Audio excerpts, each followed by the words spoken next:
अस्सलाम वालेकुम, कैसे हैं आप सब। उम्मीद है बिल्कुल ठीक ठाक होंगे। ये मेरे मॉस रोज़ के कुछ प्लांट्स हैं जिनके अंदर बहुत अच्छी फ्लावरिंग हो रही है। और मॉस रोज़ के प्लांट्स गर्मियों में हमें बहुत आसानी से नर्सरीज पे भी मिल जाते हैं।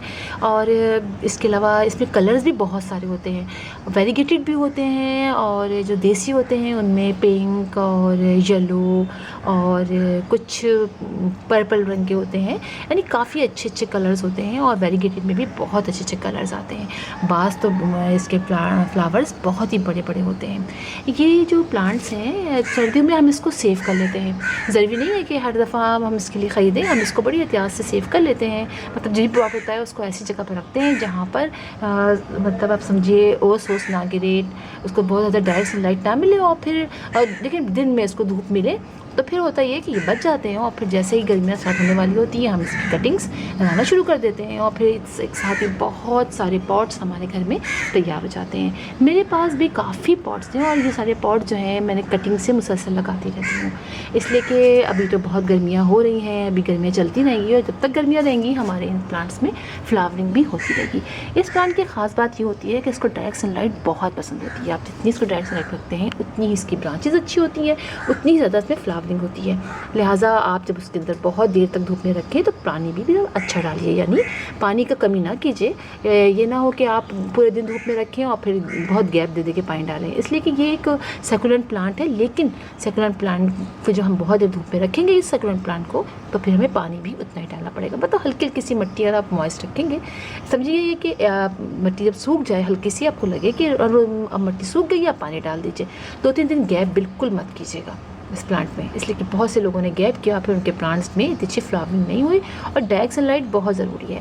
और एक बात आप और याद रखिए कि ये जो प्लांट है इसको आप पिंचिंग ज़रूर कीजिए।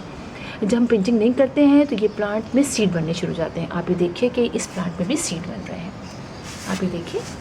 जब हम पिंचिंग नहीं करते हैं तो ये सीड बनने शुरू हो जाते हैं, सीड बनने शुरू हो जाते हैं तो फिर फ्लावरिंग नहीं होती है। लिहाजा जैसे ही आपका कोई फ्लावर सूखे आप फ़ौरन इसको पिंच कर दीजिए, ताकि वहाँ से 2 से 3 ब्रांचेस निकले।